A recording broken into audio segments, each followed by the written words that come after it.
பால் பொருட்பால். இயல் குடியியல். அதிகாரம் குடிமை. குறள் எண் 960.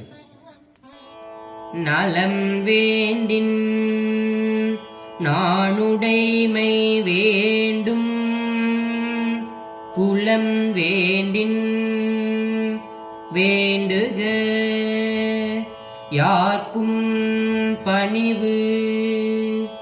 நலம் வேண்டின் நாணுடைமை வேண்டும், குலம் வேண்டின் வேண்டுக